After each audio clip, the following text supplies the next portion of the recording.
Lejos del mundanal ruido, por Thomas Hardy, narrado por Katy Bonilla, capítulo 23, El manto de la noche, la segunda declaración. Para celebrar la cena del Esquileo se dispuso una larga mesa en la hierba, junto a la casa, con uno de los extremos apoyado en el alféizar de la amplia ventana del salón y metida casi 1 metro de la casa. La señorita Everdeen se sentó dentro, presidiendo el banquete. De esta manera estaba a la cabeza sin mezclarse con los hombres. Esa tarde, Bathsheba sentía una extraña inquietud. Sus labios y sus mejillas rojas contrastaban vivamente con la enmarañada madeja de su pelo negro. Parecía esperar ayuda, y el asiento situado al otro extremo quedó libre, a petición del ama, hasta que se sentaron a la mesa. Fue entonces cuando le pidió a Gabriel que ocupase el puesto y desarrollase las funciones propias de él, cosa que él hizo con prontitud. En este momento el señor Bolwood apareció en la cancela y cruzó el césped hasta la ventana donde se encontraba Bathsheba.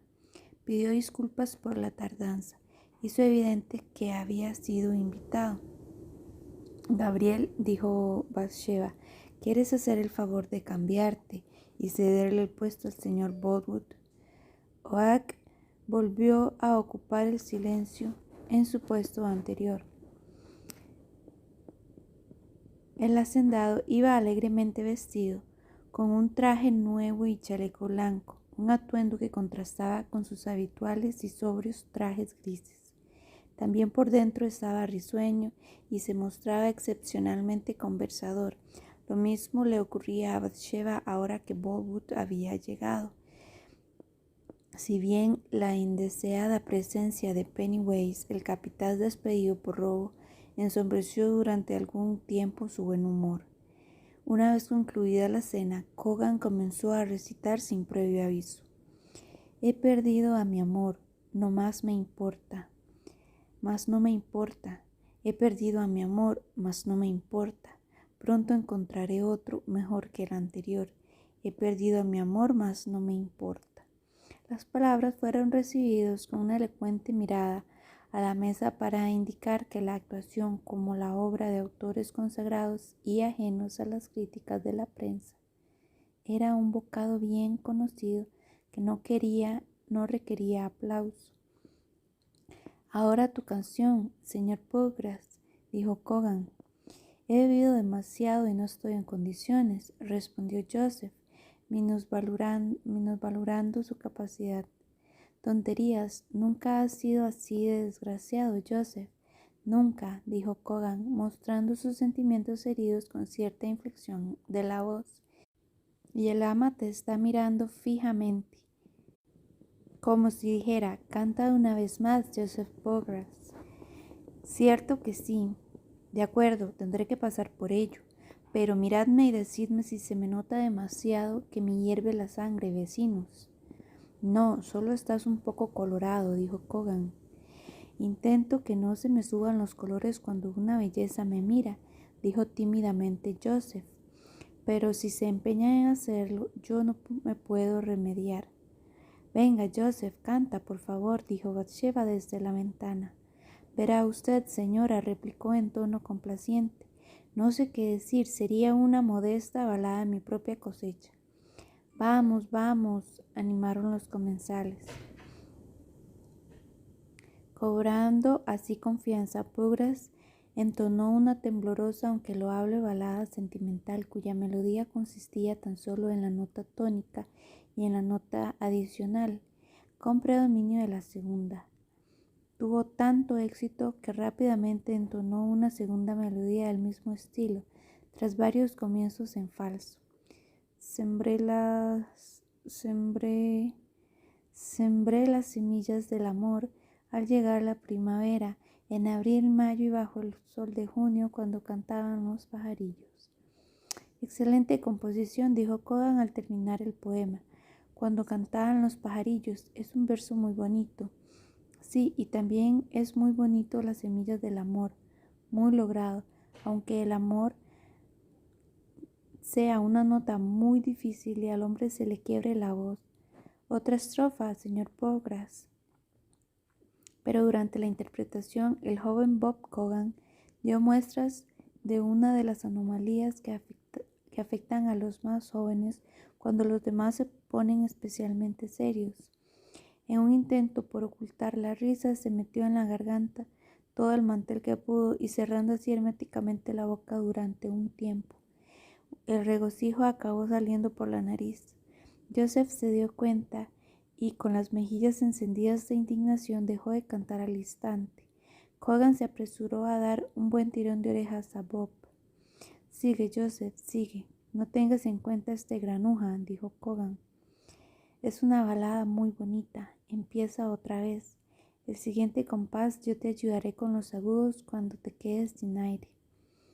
«Ay, el sauce se retorcerá, el sauce se enroscará». Pero no hubo manera de convencer al cantante. A Bob Cogan lo mandaron a casa por sus malos modales y la tranquilidad volvió gracias a Jacobs Marbury, quien se ofreció a cantar una balada tan completa e interminable como aquella que el bueno del Celeno interpretó borracho en una ocasión similar para entretener a Cromis y a Nasillus, así como otros alegres camaradas de su tiempo.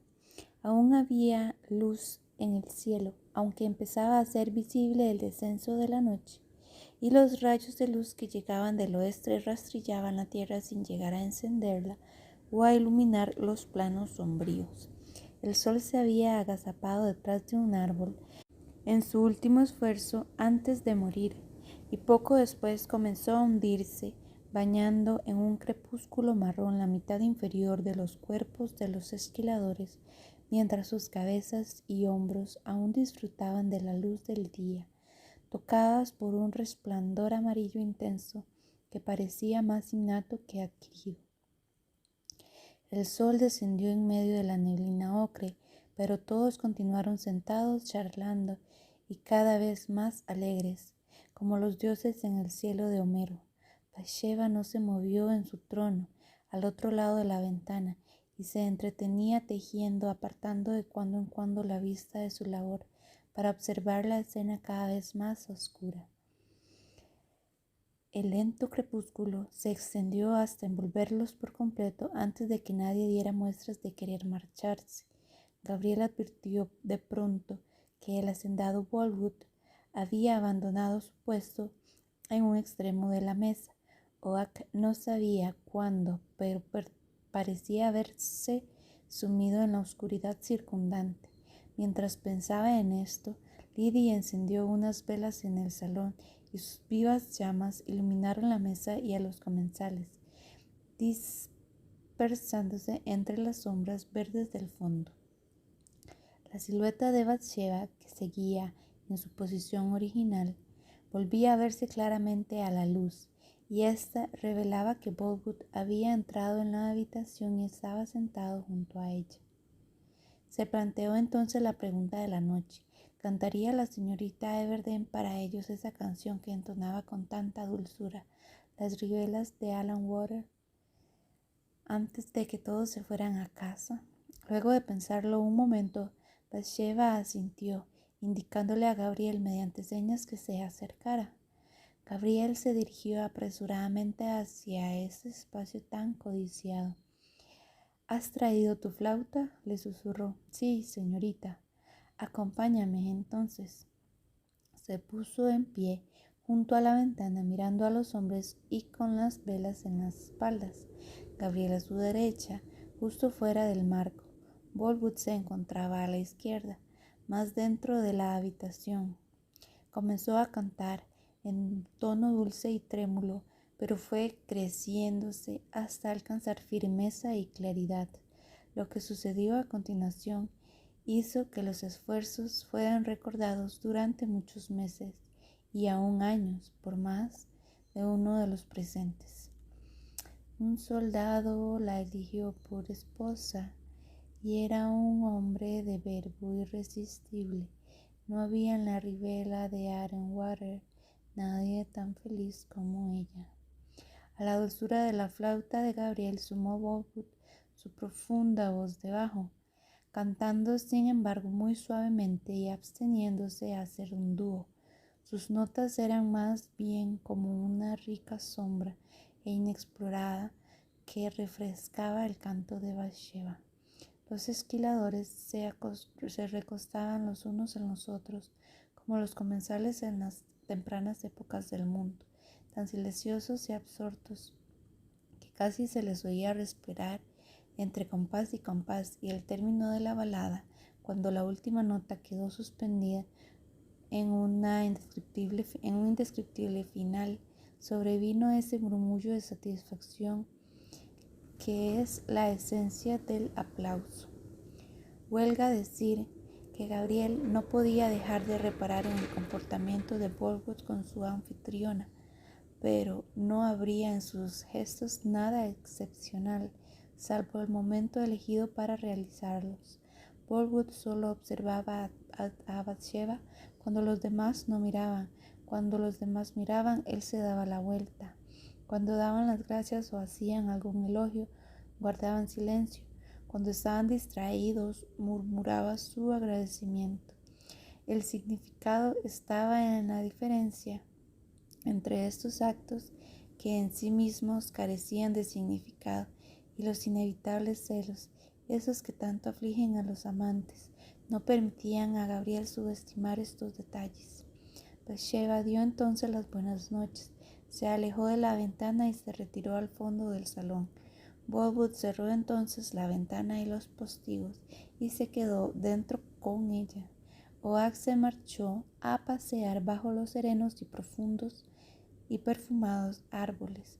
Los esquiladores, una vez recuperados de la dulce sensación de la voz de Bathsheba que le había producido, se levantaron para marcharse. Coogan se volvió hacia Pennywise mientras él retiraba el banco para salir. Me gusta alabar cuando la alabanza es merecida, y el hombre la merece, no cabe duda, observó mirando al ladrón como si fuera la obra maestra de un artista de renombre mundial. Si no lo hubiéramos comprobado, dijo Joseph Poggras con voz entrecortada por el hipo, nunca habríamos creído que no faltaba ni una taza, ni uno de los mejores cubiertos, y que cada botella vacía sigue en su lugar, como al principio, que no se ha robado nada. Creo que no merezco ni la mitad de los elogios que me haces, dijo en tono grave el virtuoso ladrón. Bueno, yo diría algo en favor de Pennywise, dijo Coogan, y es que cuando se decide a hacer algo noble, como he visto en su cara, que estaba dispuesto a hacer esta noche antes de sentarse, normalmente lo consigue. Pero tengo el orgullo de decir, vecinos, que no ha robado nada.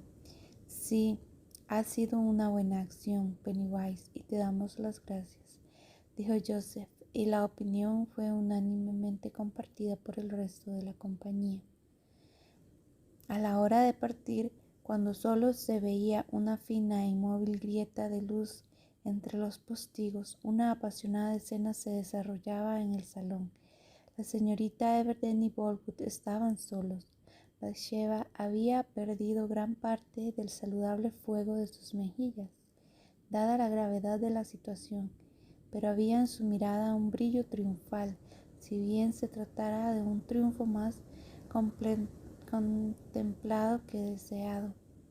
Bathsheba estaba de pie, tras el sillón del que acababa de sentarse, y Bolwood estaba arrodillado junto a este, inclinado sobre el respaldo hacia ella, sosteniendo una de sus manos entre las suyas.